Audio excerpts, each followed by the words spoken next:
Hey hi, welcome back to GSchannel. இன்னைக்கு நம்ம video என்ன பார்க்க போறோம்னா வாழைத்தண்டு வடை எப்படி பண்றதுன்னு பார்க்கலாம். வாழைத்தண்டு ரொம்ப நல்லது உடம்புக்கு. நம்ம பேசிக்கா வாழைத்தண்டு வந்து ரொம்ப டேஸ்ட்லெஸ்ஸா இருக்கும்னு நிறைய ரெசிபீஸ்ல ஆட் பண்ண மாட்டோம். பட் இந்த வடை வந்து ரொம்ப டேஸ்டியா இருக்கும். எல்லாரும் நல்லா விரும்பி சாப்பிடுவாங்க. சோ இந்த மாதிரியும் ட்ரை பண்ணி பார்க்கலாம். வாங்க எப்படி பண்ணலாம்னு பார்க்கலாம்.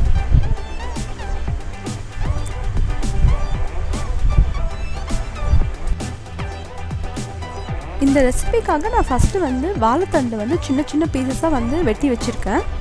இப்போ வந்து ஒரு பாத்திரம் வச்சு அதில் கொஞ்சமாக தண்ணி விட்டுருக்கோம். அந்த தண்ணியில் வந்து இந்த கட் பண்ணி வச்சுருக்க இந்த வாழைத்தண்டு பீசஸ் எல்லாமே வந்து சேர்த்துடுறேன்.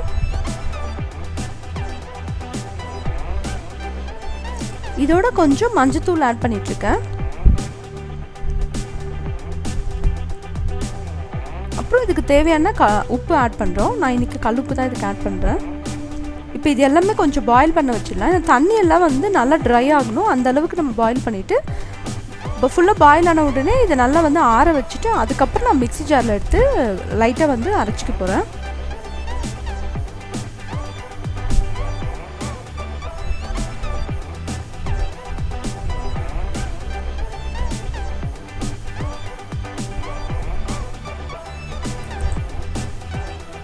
இப்போ இதுக்கு வந்து நான் பொட்டுக்கடலை எடுத்துகிட்டு இருக்கேன். இது வந்து ஒரு 3/4 கப்பு பொட்டுக்கடலை எடுத்திருக்கேன். அதை வந்து ஒரு மிக்ஸி ஜாரில் ஆட் பண்ணிக்கிட்டு இதோட கொஞ்சம் சோம்பு பெருஞ்சீரங்க ஆட் பண்ணுறேன். இது வந்து அரைச்சி எடுத்துக்கலாம். இப்போ இதை அரைச்சிட்டோம். நம்ம பாருங்கள், இது இந்த அளவுக்கு குறைன்னு தான் அரைச்சிருக்கோம்.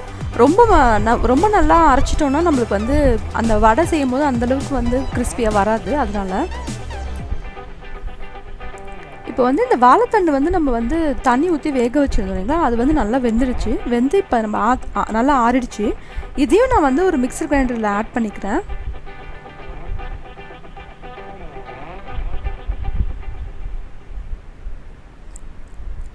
இதோட வந்து நான் வந்து இஞ்சி ஆட் பண்ணுறேன், சின்ன சின்ன பீசஸ்ஸு.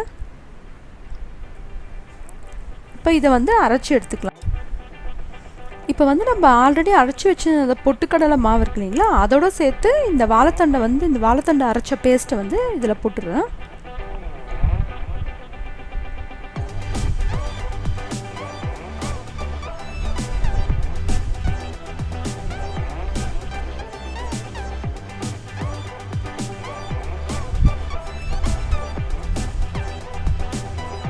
இதோட நான் கொஞ்சம் கருவேப்பிலை சேர்க்குறேன்.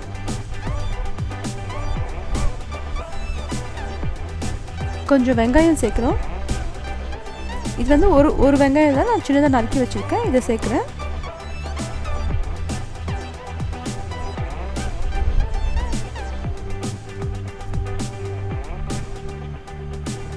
அதோட நான் 2 ஸ்பூன் கார்ன்ஃப்ளவர் மாவு வந்து சேர்க்குறேன்.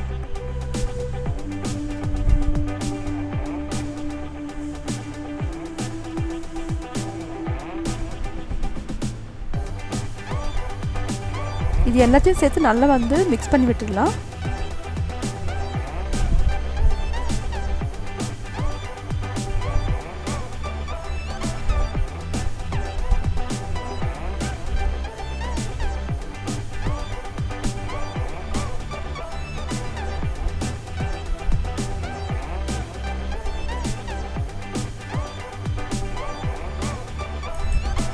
இப்போ இந்த எல்லா இன்க்ரீடியன்ஸும் சேர்த்து நல்லா மிக்ஸ் பண்ணியாச்சு. இதோடு வந்து சின்னதாக வெட்டி வச்சுருக்க ஒரே ஒரு பச்சை மிளகாவை நான் இதோட சேர்த்துக்கிறேன். காரத்துக்கு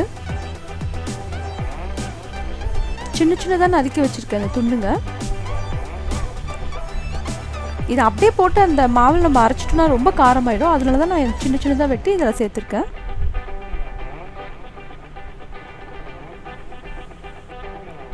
கடாயில் எண்ணெய் நல்லா சுட பண்ணி வச்சுட்டேன்.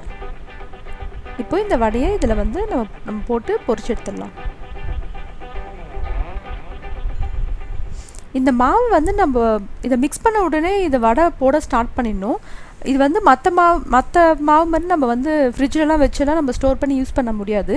பிகாஸ் வாழைத்தண்டில் வந்து பேசிக்காக தண்ணி ரொம்ப விடும்.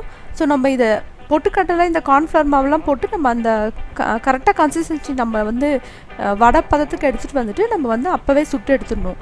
இல்லைன்னா கொஞ்சம் தண்ணி பதமாகிடும். அப்படி ஒரு வேளை தண்ணி விடுற மாதிரி லைட்டாக உங்களுக்கு ஃபீல் பண்ணிங்கன்னா நீங்கள் இன்னும் கொஞ்சம் பொட்டுக்கடலை மாவும் கார்ன்ஃப்ளவரும் ஆட் பண்ணிங்கன்னா உங்களுக்கு கிறிஸ்பியாக வடை வந்துடும்.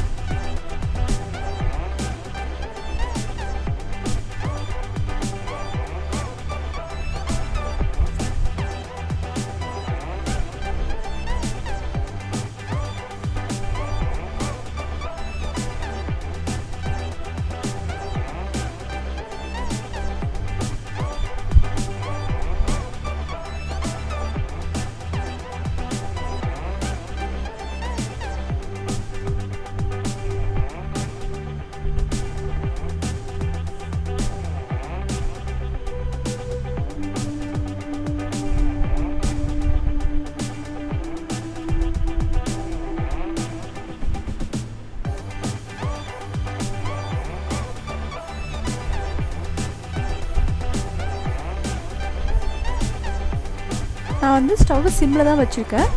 இப்போ திருப்பி விட்டுடலாம்.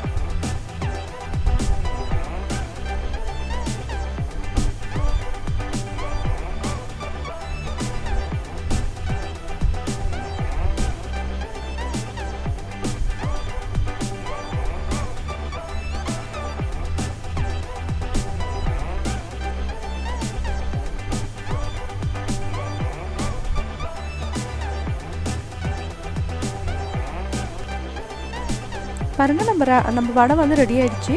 இது ரொம்ப கிறிஸ்பியாக டேஸ்ட்டாக ரொம்ப நல்லாயிருக்கும்.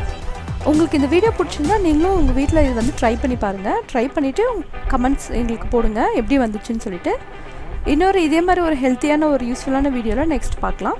Until then, signing off, Gayathri செல்வரசன்.